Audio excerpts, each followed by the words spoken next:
This episode contains discussion of child abuse, child sexual abuse, grooming, cults, religious cults, radical religious beliefs. Yes. So listener discretion advised. On April 19th, 1993, FBI agents began pouring tear gas into a compound known as Mount Carmel in Waco, Texas. It was the final act of a 51-day standoff that had taken place between law enforcement and a religious group known as the Branch Davidians. After a failed attempt by the ATF to serve a warrant to arrest the group's leader, David Koresh, for stockpiling illegal weapons, the standoff began. By the end, 82 Branch Davidians were dead, including 28 children, and 4 ATF agents had been killed. The country was left with questions that remain unanswered to this day, the most important one being who was responsible for the 86 deaths that happened at Mount Carmel. Oh man, this is a big one, y'all. I have been obsessed with Waco now for 3 years because I watched the Netflix dramatized series during COVID, lockdown. And I was like, what? I didn't know the details. I mean, it was 1993. Yeah. I was little. You were even littler. Pretty little. Mm-hmm. So we just didn't know a lot about it. And it's a wild one.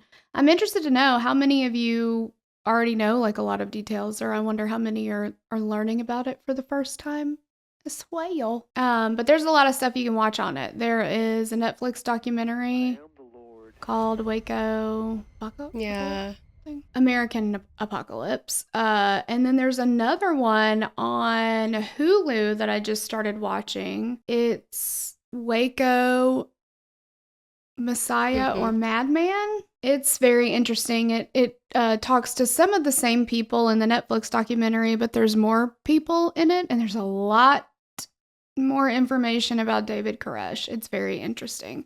And even after we record this today, I'm going to keep watching it. It's interesting. It's just very interesting. Yeah. And we do want to give a hey girl thanks, really quickly to, do you know how to? I'm going to say Lenron Purat? I'm going to go with that because I just don't know. And we are so sorry if we are mispronouncing this, which I feel 99.9% sure that we are. And Kate Lindsay, I feel pretty good about that one. Yes, that I did, and of course we have to thank Madison for writing this up. Yes, thank you so much. And this is a two-parter, guys, so we don't do a ton of two-parters anymore. We have done a few more recently, so what will happen is part 2 is going to come out next week if you are not a patron. Why aren't you partying with us? And if you're not, that's fine. If you are a patron, so you can go to patreon.com/killerqueenspod. You can join. Even the lowest level gets part 2 if we ever do a 2-parter immediately. And it's ad-free. Yes, and it's ad-free. Either ways, you're going to get it. It's just non-patrons get it next week with ads, and patrons get it right now ad-free. Yes. So let's get into it. All right. David Koresh was born as Vernon Wayne Howell on August 17th, 1959 in Houston, Texas. His mother, Bonnie Sue Clark, was I've heard 14 or 15. Different people have said different things. She was very young when she gave birth to him. She had gotten pregnant by her boyfriend, 20-year-old Bobby Wayne Howell. Bonnie Sue grew up in East Texas with a father who was an alcoholic and a mother who wanted Bonnie Sue to live by the rules of the church. The family was poor, and in order to pay the tuition for her Seventh-day Adventist school in Houston, Bonnie Sue had to work in the school's kitchen during lunchtime and clean the school after class ended for the day. That's awful. Yeah. She's a kid. It's no surprise that Bonnie Sue felt alone and isolated from the other kids at school. Her school teaching emphasized the importance of God and was extremely socially conservative, particularly when it came to relationships between men and women. When Bonnie Sue reached her teenage years, she had developed a rebellious streak, which again, understandably and common. So. Yeah, come on. When she was 13 years old, she met Bobby. She ended up being expelled from her private school when the principal saw her kissing her boyfriend. That's grounds for expulsion? Yeah, doing regular teenage things. I mean, I wasn't kissing at 13. But I know a lot of people who were. Yeah. Who cares? Yeah. I mean, I knew people that were doing more than that too. But yeah, exactly. It's a kiss, man. And okay, if you were going to judge somebody for that, because you think it's morally wrong, right? And this is a religious private school, then wouldn't you want that person to still be able to come to your school and receive what you are believing as truth and guidance and whatever? Instead, you're like, you did one thing wrong, you're out of here. What does that tell people? That, well, if I mess up, what's the point, you know? Yeah. So like, yeah, like that just, it's so the opposite. Yeah. Ugh. In 8th grade, Bonnie Sue asked her parents if she could marry Bobby, and at the time, Texas had no minimum age for marriage as long as a judge approved. Bonnie Sue's parents, of course, said, no thank you. And it wasn't long after that that Bonnie Sue was pregnant. There are conflicting stories as to why Bonnie Sue and Bobby did not get married after she became pregnant, but ultimately Bonnie Sue ended up dropping out of school. So she gave birth to Vernon, who from now on we will just call him David Koresh, but that was his born legal name. On the morning of August 17th, Bobby was not at the hospital and essentially had no role in his son's life after that. So Koresh spent the first years of his life going back and forth between his grandmother's homes while Bonnie Sue worked. He was eventually enrolled in the same school that his mother had attended. And Koresh soaked up everything he could from the preacher at the school, who focused heavily on the book of Revelation and the story of the end times. When he went to church with his grandmother, he was super excited. At home, Koresh loved to ride his bike, shoot guns and quail hunt, or watch TV. When he was still young, Bonnie Sue met and married an ex-con named Joe Golden. Koresh was sent to live with his mother and new stepfather, and Golden abused Bonnie Sue and Koresh. Eventually, this man ended up violating his parole. He went back to jail. So Bonnie Sue files for divorce. Not long after this, now listen guys, Bonnie Sue is only 18 at this point. Like she was just so young.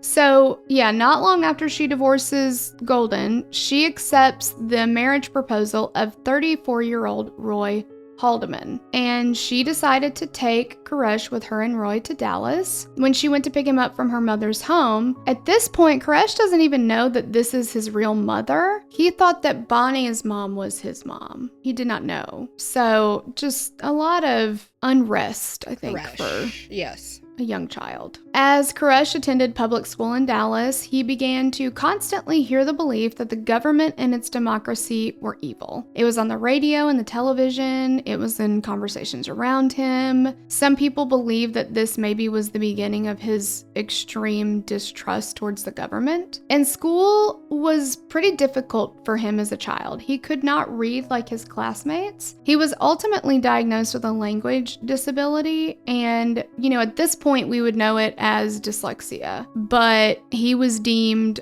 quote, slow at the time. And having a diagnosis didn't make reading or writing any easier. It just put a name to, it didn't seem like they were helping with it. Yeah.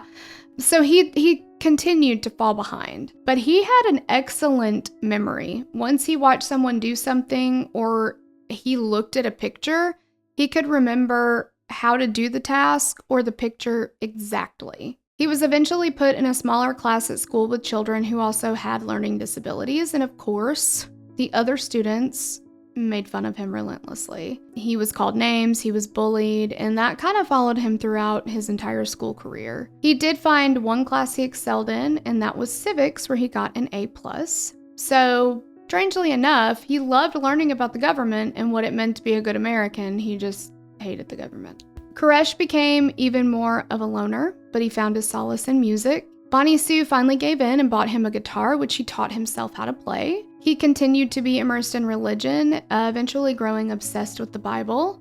His half-brother said that he would sometimes find Koresh praying by his bed, and it would be like at night, and so he'd leave or go to bed or whatever. He'd come in the next morning. He would still be kneeling in the same exact position, like he had not gotten up and moved at all. And this is a child, Koresh seemed to spend a lot of his time trying to impress his stepfather, Roy. And at this point, he had been cast aside by all of the men in his life, so he did everything he could to make Roy think that he was smart. Unfortunately, following rules and listening to Roy meant nothing to Roy. He was still verbally and physically abusive. Additionally, Koresh had been sexually abused by multiple other people. By 11th grade, he ends up dropping out of school. He meets a girl named Linda, and they began a physical relationship. And he finally understood at this point, like, what his friends were excited about and why they couldn't shut up about, girls and sex and all that. Before this, he was just like, what's the big deal? Of course, Linda gets pregnant. So her father ends up kicking David Koresh out. I believe he was staying there, I think. Linda has a child, but she doesn't allow him to see their daughter. At this point, he gets pretty depressed. He starts attending different churches, looking to understand why he felt that God had abandoned him.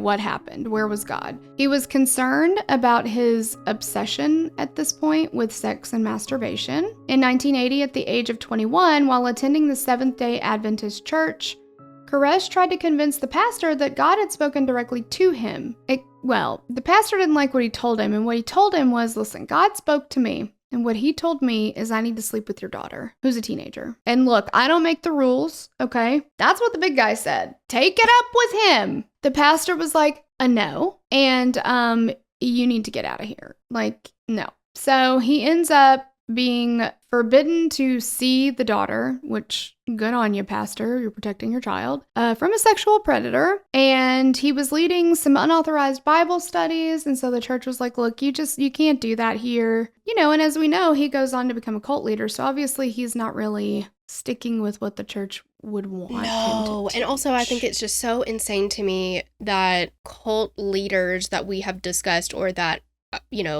if you watch anything about different cults and things, the cult leaders, they always claim that they can speak to God directly, right? And all the message is always sexual in nature, with not always, but sometimes young girls. Many times I feel or like, yeah. young boy, like young people that have no business. I just don't understand it. And the gall of somebody to be like, hey, I spoke to God today, and he was like, you got to give me your child. Mm-hmm. And you got to give me your wife, too. And also, you can't have sex with her anymore. That happened in Jonestown, too. Well, I mean, Bhagwan, too, Mm-hmm. Ugh. Okay. Whew. Koresh heard rumors of a group of people in Waco, Texas, called the Branch Davidians, and they were dedicated to God. The Davidians compound, known as Mount Carmel, was in the middle of a large open farm area. Their group is described as, quote, a spinoff of the Seventh-day Adventists, a religious group with beliefs based in Christianity. They believed that the end of the world was coming, and a former Davidian told ABC News in a 2018 interview that, quote, one of the things about being a Branch Davidian was you're supposed to separate yourself from the world. The world is the sins, the flesh, the desires of the world, and you're supposed to be spiritual. When Koresh first came to the Davidians in his early 20s, he confessed to the leader, 67-year-old Lois Roden, that he was concerned about what he deemed as, quote, excessive masturbation. He eventually seduces Lois. He's in his early 20s. Was that necessary? Early 20s. You tell me, was he genuinely interested in this woman, or was he seeking to take her power? Let me think. I mean, because, like, if you see pictures of her, she looks like a grandma. Like, these are not the same 50 in their 50s. I'm just thinking, like, nowadays, it's like you watch Sex and the City, and you're like, oh, they're not the Golden Girls, you know what I mean? Like, excuse me? Right. Yeah. This is like somebody that it was old enough to be his grandmother. She was damn near 50 years older than him. Yeah. So he seduced her, and then he claimed that he had impregnated her, or, I don't like it, or, quote, gave her his seed. I don't like it. Blech. I feel like I need to, like, mouthwash after that. I don't like that phrase, not one little bit. Apparently she miscarried, which Koresh explained was because God was punishing her for, quote, squandering the church's money. Or she never got pregnant because she was almost 70 years old. But he went and told everybody, look at what I've done. I have gotten a woman that is not in childbearing age anymore pregnant. That's how you know I am the Messiah. Nobody else could do it, only I did it. Well, it's like, you could have also just said you got her pregnant. I mean, it's not like she was showing. Yeah. Like, Well, this right. woman was And the not lies pregnant. that cult leaders conjure up to be like, do you see? Do you see why? Mm-hmm. Well, and like when she miscarried, he dropped her like a hot potato and was like, see, she doesn't have enough faith. And look, she squandered all the money. She doesn't have faith big enough to bring forth this child. So she can't be your leader because she's not faithful enough. Whatever, dude.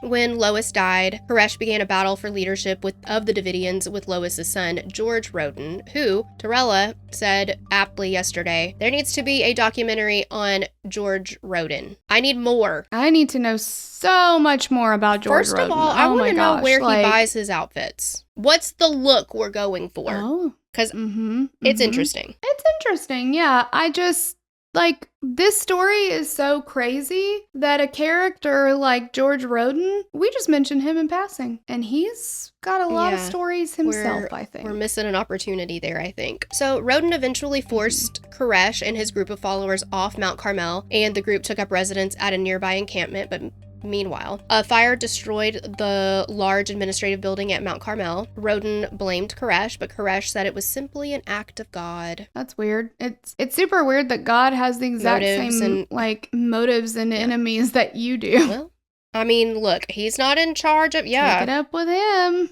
Not his fault. Yeah. Koresh ended up amassing more followers than Roden, and he wanted control of Mount Carmel, but Roden was not prepared to give up his community, so he decided to dig up the casket of a former Branch Davidian and challenge Koresh, to a resurrection contest, with the winner being fit to lead the Davidians. That's ambitious for those two dirtbags. A resurrection Have you ever been in a resurrection contest? contest? Because I'll tell you what, I have, and you haven't lived until you've joined or been a part of a resurrection contest. Okay, all right. Well, I'm All I'm missing saying. out then. I was challenged once, and I wasn't sure that I could do it, Well, so I and sat you know it what that out, tells me? You know? You don't have the faith. Mm-mm. But you know, it sounds like what you're telling me is even if you don't end up succeeding, it's well I think worth so, the yeah. try.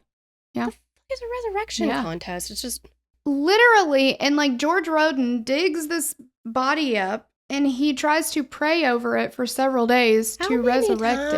times have we like the fact that that has happened enough to where I can be like, oh yeah, it's like yes, so many Alamo people and- have. yeah, Why? like come on, yeah. So obviously he doesn't. No, he doesn't do this it. cannot.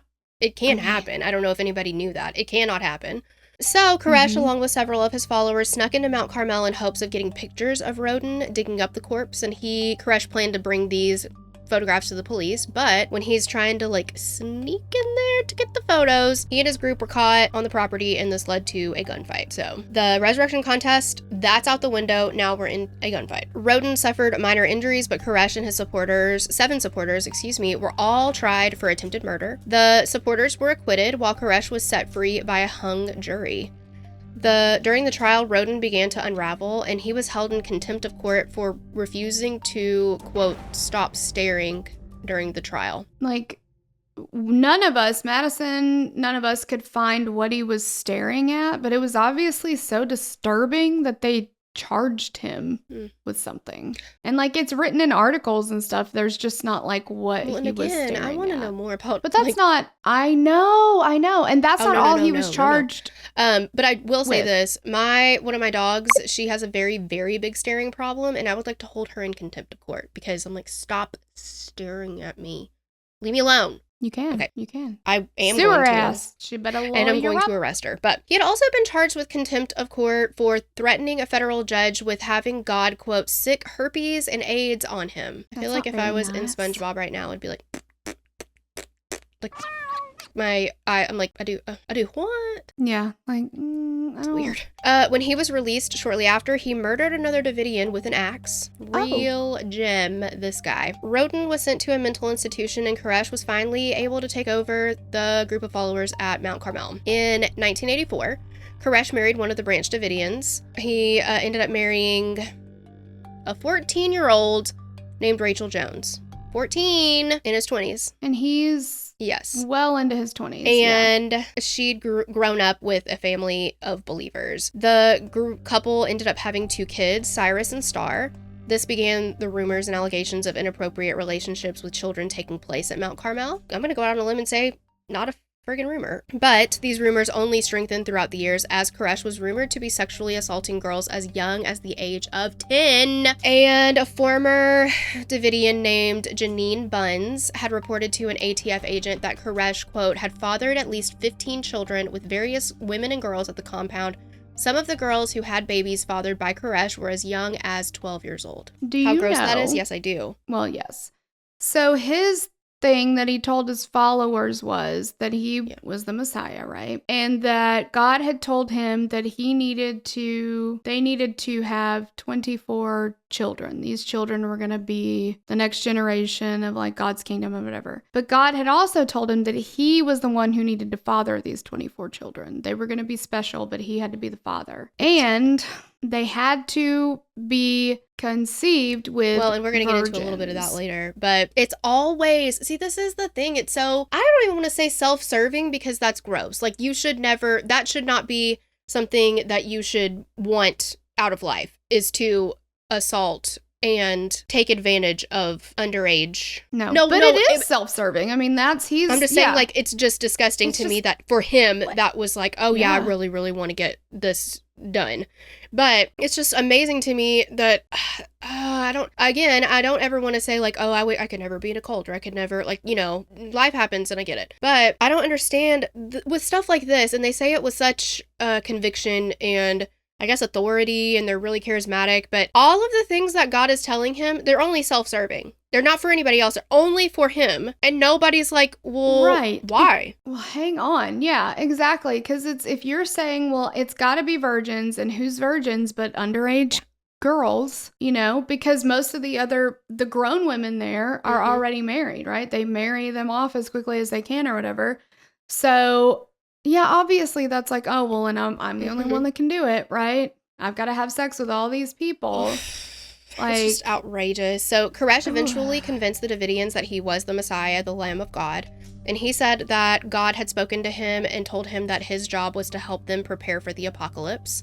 Koresh said that there was a second coming and that he was intended to make the choices when Judgment Day come, but in order to do this, God had instructed him to indulge in sins so he could speak from experience. Convenient. It's convenient. Yeah. I'm the only one who can know about this. Jesus did not give in to temptation. And he wouldn't have you do it. Like, it's lies, but yeah. You got to do all these sins so you can tell people, I know what it's like. Ugh. Okay. He told Rachel that while he was traveling in Israel, he had a vision from God telling him to start having sex with Rachel's younger sister, Michelle. In 1989, Koresh, who seemed to somehow be able to attribute all of his questionable actions and decisions to the Bible, told all the Davidians that all of their earthly marriages were dissolved, so all the women now belonged to him, and then he goes on to explain the Song of Solomon, quote, entitled him to 60 wives, here's what you're talking about, 8 concubines, and virgins without number. Some of the Davidians would not accept this, so they are like, we're getting out of here. Absolutely not. They leave the compound. But others stayed, and the men that stayed were expected to abstain from all sexual contact, including masturbation. The only person. But also, yeah, they can't even have sex with their own wives. Anymore. And only David gets to do that. Nope. And only David gets to do that. I think it's interesting, too. I don't know when Koresh decided to change his name to David, but I think it's interesting. I know that there's a tie for the name David to the Bible, but it's interesting. It's like the Branch Davidians, and I'm like, oh, like, of course he would pick David, because, you know what I mean? Right, yeah. And Koresh, I forget, Koresh has there's a tie to it as well. Has a meaning for Messiah or something like that. But one of the FBI people in one of the tapes, you know, because obviously the standoff was really long and they recorded all their conversations with him, whatever. One of the FBI people who had gotten on the phone with him was like, or ATF or somebody, I don't know. But he's like, hey man, that's an interesting last name you have there. How do you pronounce it? And his answer was, you know that last breath that somebody takes right before they die? That's how you say it. Koresh. Isn't that disgusting? I don't know how to react to, like, I don't even know what words to say after what you just said to me.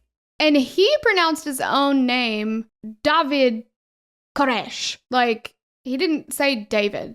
I'm like, it's David. What a loser. He's like, my father in heaven calls me David Koresh.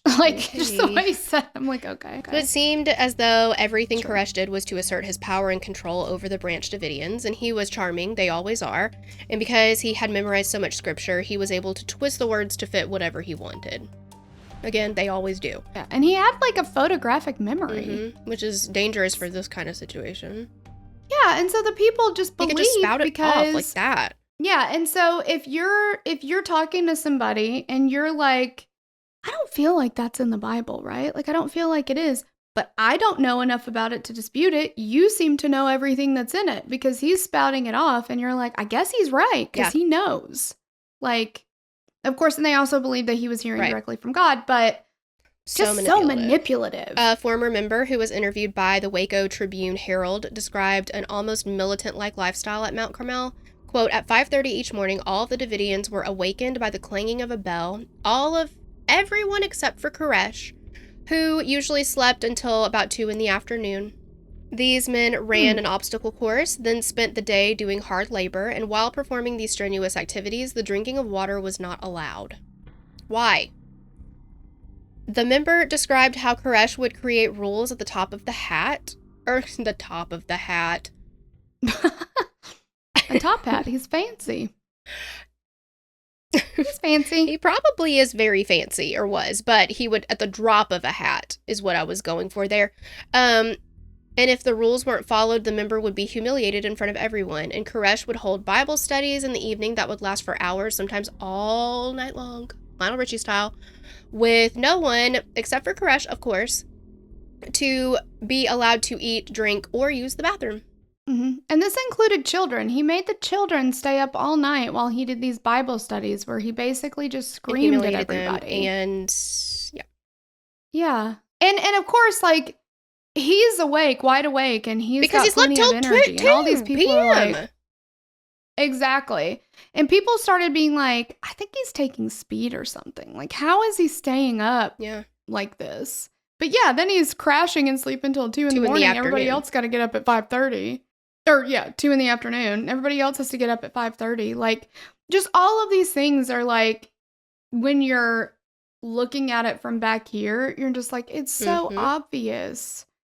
And like humiliating people that do the wrong thing. That's not biblical. That's not, like Jonestown did. Again, there's all these like threads that are common between these things and taking advantage of people who think they're doing a good thing. Females that attended the Bible studies would basically, they would like hold their breath being like, oh my gosh, I hope after this Bible study ends, David Koresh is going to pick me to come to his room so they could have sex. But one Davidian, Kathy Schroeder, she described Koresh's room as quote unquote special. When Kathy was finally chosen after a Bible study, she was excited and she believed that she'd be alone with God through Koresh, that it was a private Bible study, and they had sex, which Kathy said Koresh did for her, not for himself, to give her time with God.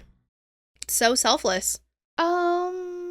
Yeah, exactly. And she's like, the room was just special. And like in the Waco documentary, they recreate the way that she describes it. It looks like it's drywall that's not yet been painted. It still has the mud all over it. She said the bed took up 4/5 of the room. Okay. And that's all that's in the room, basically. It's just like a big ass bed and the walls aren't even finished or whatever. And she's just like, it's so special. And she tears up every time she talks about this because she's also in the other documentary and she tears up talking about this, how special it was for God to choose to spend time alone with you. And she talks about it like, he did this for me, not him, to give me my own sexual experience with my God.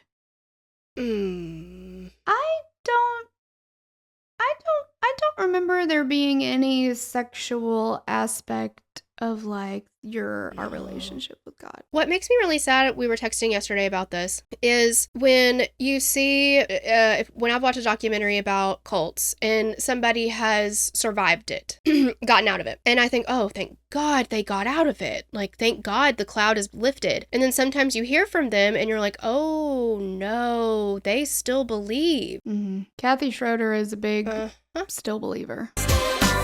I'm thinking too of like, was it time. Assembly of God, Children of God? What was that? T and Doe. Do you know what I'm talking about? Heaven's Was Gate. that Heaven's Gate? And there was that one guy who was like, I'm not worthy of this. And he had castrated himself. And then he leaves. But then they interview him and he's like, I'll never get to go to paradise now. And I'm like, oh no, he's like so upset that he didn't make the journey with them because he still believes it. Yeah. It's sad. So in 1990, Koresh filed a court document to legally change his name to David Koresh or David Koresh. Quote for pup. Yes. Koresh. Oh, see, and here we are, another Bhagwan. Quote for publicity and business purposes. The name David was in reference to the biblical king, and Koresh was the Hebrew translation for the biblical figure Cyrus the Great. Koresh had convinced the followers at Mount Carmel that he was the Messiah and that the apocalypse was coming. And all of the Davidians would die and be reborn, led by Koresh. In preparation for this attack, everyone at the compound had to be taught and were taught how to use guns, even the kids. Koresh and his inner circle of followers would purchase weapons at gun shows to stockpile them at the compound. They were breaking federal laws by converting semi-automatic assault rifles to automatic rifles and making live grenades. UPS, who often made large deliveries to Mount Carmel, reported an incident to the local sheriff's department when they saw a grenade hull fall out of a package that they were bringing to the compound. The Bureau of Alcohol, Tobacco, and Firearms, the ATF, were asked to come in by the sheriff's department, and information gathered led them to believe that the Davidians had amassed at least 40 to 50 machine guns and 100 hand grenades, along with over 1.5 million rounds of ammunition. That's a lot of shit. The end of days, Koresh said, would be brought on by an attack by the American government. Despite his rantings, Koresh likely had no idea that the end of days for the Branch Davidians would be as soon as it was. It's another interesting aspect that his followers were just like, okay, we need all these weapons. Okay, we need to transform. Well, they followed him so blindly. Yeah, we need to transform these weapons into automatic weapons, which we know is illegal. But you know, he had this extreme distrust in the US government and he passed that along and put it all in their heads or whatever. But in an interview with Kathy Schroeder, she says, okay, if he was stockpiling weapons, because like at one point they kind of talk about how he's going to buy and sell guns at these gun shows or whatever. She was like, well, he was really just doing that. Like that started just to make extra money. That was a way to make money. We could buy and sell stuff and like make extra money or whatever. She's like, now, if he was going to the gun shows to buy these guns just to make more money, or if he was stockpiling these weapons to bring about the apocalypse by the American government, makes no difference to me. One way or the other, it doesn't matter, because we knew the end was coming. It didn't matter when it happened. It didn't matter if we brought it on or we didn't bring it on. We knew that most of us were probably going to die. And while that was like kind of difficult to think about, at the same time, we were just like, well, that's what has to happen because he's God. Is he the son of God? I hope he is. But like, and even his aunt says, yeah, when he was young, he told me that the US government was going to kill him. He knew that as a child, like as a teenager or whatever. And I'm thinking, but if you know that you hate the government and you're going to buck up to them in a violent way, you might be able to surmise that maybe you will be killed by the government. But people still viewed this as he's a prophet. You know, he said it was going to happen. But actions have consequences. And once you get that ball rolling, it's like, okay, yeah, you, not that, now, we're going to talk more about it later on. There were some things that everybody could have done different. I'll just say that right now.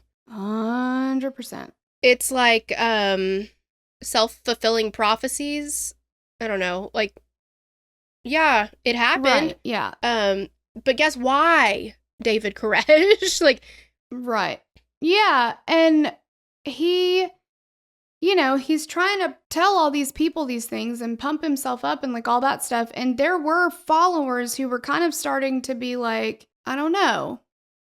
So some of them believe that he brought on this attack. He got the ball rolling so that the government would do something, so that he could fulfill the prophecy and people would be like, oh, okay, yeah, he's the Messiah. Okay. So the ATF had secured warrants based on information that they'd received regarding illegal weapons at Mount Carmel. In fact, they actually had an undercover agent at Mount Carmel. Mount Carmel might be a better name for it, honestly. Honestly, yeah. Mount Carmel for the past 6 weeks. This is ATF agent Robert Rodriguez. He had moved into a small farmhouse about 300 yards away from the compound on January 10th, 1993. He was posing as a college student who was really interested in Koresh's teachings. I know, yeah. Later, Rodriguez testified that he'd never actually seen any of the residents at Mount Carmel with weapons, which I'm sure that they did a really good job of, because he's technically an outsider. Like, they kind of welcomed him in and let him hang out there and stuff like that, but he's still not one of them. He's not in the inner circle, that's for damn sure. Yeah, so they're not gonna just be like, hey, look at all these automatic weapons I have, or... They're not like me if somebody comes over and I'm like, and here's my play pockets, and then here's my tapes, and here's my, like, I'm like, let me give you a tour of everything that I have that I've collected. I'm very excited. Yeah. They're going to be very secretive. Yeah. On February 28th, 1993, KWTX cameraman Dan Maloney received a tip that law enforcement was executing a raid at Mount Carmel. There are still conflicting stories as to where the information leak originated from. The story that I've heard most was that Maloney got lost trying to find the compound. Well, no. We're talking about how Dan Maloney found out. Oh, how they even knew it came. Yeah. You're right. Okay, sorry. Yeah, because I'm like, I thought we did know that. Yeah, no. Right. And we always hear about this, right? Everybody in law enforcement is like, I didn't tell him, I wouldn't tell him. Well, somebody did. Again, we'll talk more about it, but I do think there were a couple, like, this shit pisses me off because while I'm nosy and I want to know things, I don't think that the media had any business being there during the raid. You just keep going and we'll talk more about it. They all are making their way to go check it out. They're headed to Mount Carmel. I mean, they want to catch it's a story. Of course, nobody could have foreseen what was going to happen, but still. So the ATF's plan for serving their warrants on Koresh completely and 100,000% hinged on the element of surprise. They knew that there were tons of weapons on this compound. If Koresh and his followers know they're coming, they will arm themselves, and it won't go well, right? So they have to not know that the ATF is coming. They were gonna arrest him, seize all the weapons on the compound. Compound itself was 77 acres, and there were about 130 people living on the property, all of which the ATF assumed were trained in using weapons and would have easy access to them should danger approach, right? The Davidians, having no knowledge of the raid beforehand, was absolutely vital. I cannot stress that enough. They couldn't stress that enough. They gotta not know we're coming. So, normal day. Mount Carmel seemed pretty quiet. Cameraman Dan Maloney and the journalist with him had pulled over near the compound, but not close enough for anyone to see them. So they're waiting, and one of the reporters called Dan on the radio and told him that he was lost and he could not find where they were.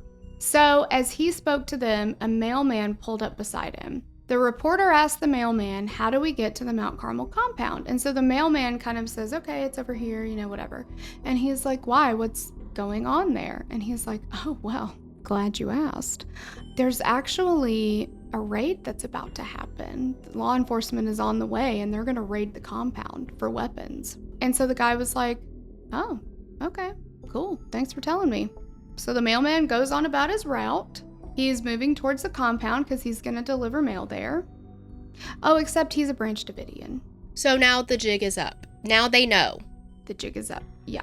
David Thibodeau was in his early 20s in 1991 when he first met Koresh at a guitar center in Hollywood. Thibodeau was a drummer, which led Koresh and one of his main dudes, Steve Schneider, to strike up a conversation because Koresh was like a really, really, really good guitarist and singer. They start talking to him, and just in conversation, I mean, this guy lives in California. They're in Texas. They just are like, hey, man, like, whatever. And so Koresh starts being like, everything happens for a reason, kind of basically, and, like, God has a plan for you, blah, blah, blah. And David's like, yeah, that's how my whole life has been up to this point. So he felt wholeheartedly just like that. I have to go live there with them. I'm following this guy. So he goes. And it's in one interaction. Like, it's just incredible. So on the day of the raid, Thibodeau heard people talking loudly, and he walks into the foyer. And he found Koresh with Robert Rodriguez, who is the undercover ATF officer or agent. And Koresh was like shaking. He had dropped his Bible. Like, something's going on, right? So Rodriguez is like, hey man, what's going on?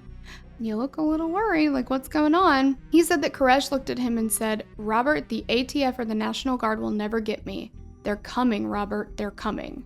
And he's like, oh, like, they know. And they cannot know. But now they know. So he's like, but now they know. You don't know that we know they know we know. So he's like, I got a GTFO. Like, I cannot be here when this happens, right? If they had found out that he was an ATF agent, like, what would have happened? I mean, because he knew they were fully armed and all kinds of stuff. So he's like, okay, I got to get out of here. So he walks out of the compound. He goes towards the farmhouse that the ATF had been occupying. And again, Koresh did not know that at the time. Rodriguez later testified that he immediately called the tactical coordinator for the ATF raid and said, hey, they know.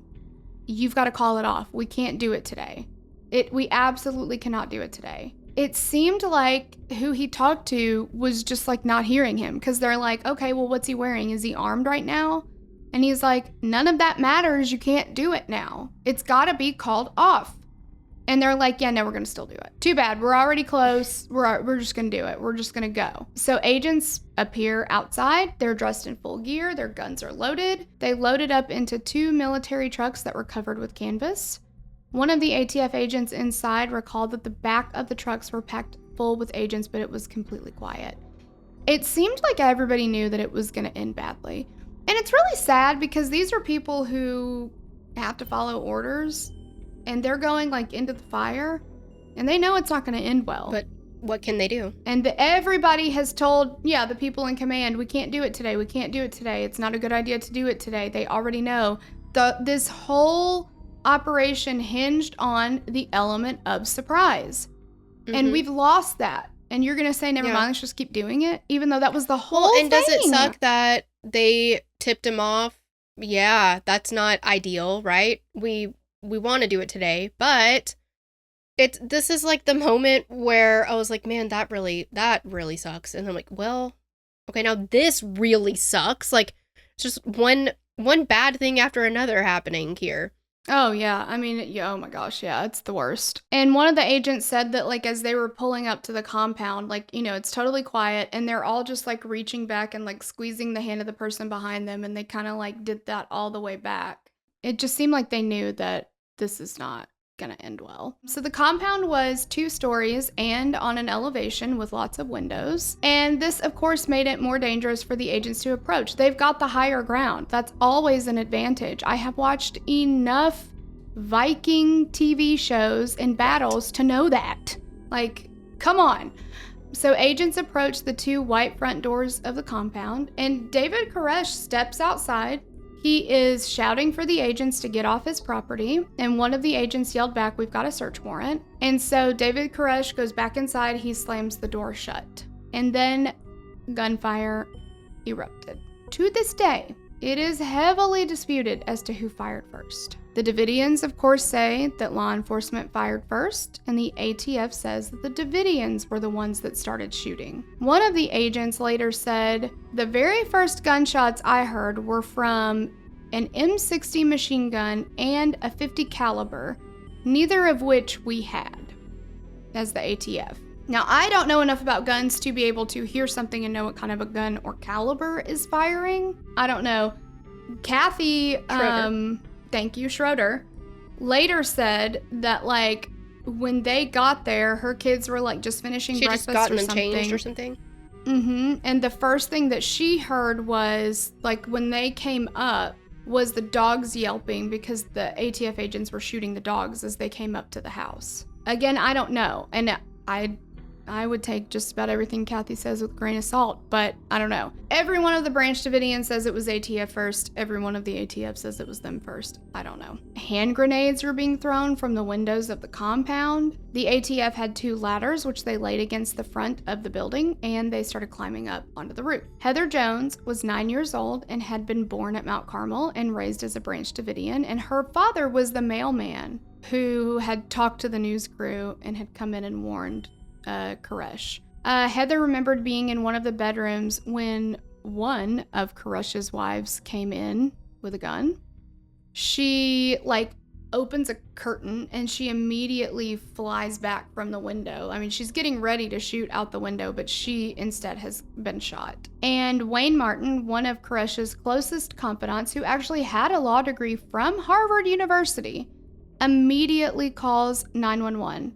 And he asked for Larry Lynch, the McLennan County Sheriff, telling them, "There are men outside shooting at us. And he's like, "Tell them to stop. There are women and children inside. Tell them to call it off." And we'll play a little bit of this call. Lynch, may I help you? Yeah, there's 75 men around our building and they're shooting at us in Mount Carmel. Mount Carmel? Yeah, tell them there are children and women in here and to call it off. All right, hello? I hear gunfire. Oh, shit. And, that's a wrap on part 1, dudes. Yeah. So next week, or right now, if you're a patron, you know, we'll go into the actual 51-day siege. The choice is yours. In the aftermath. Yeah, exactly. So, if you're not a patron, ain't no thing. We'll catch you next week. If you are, keep it rolling. But thank you guys. We love you. Bye.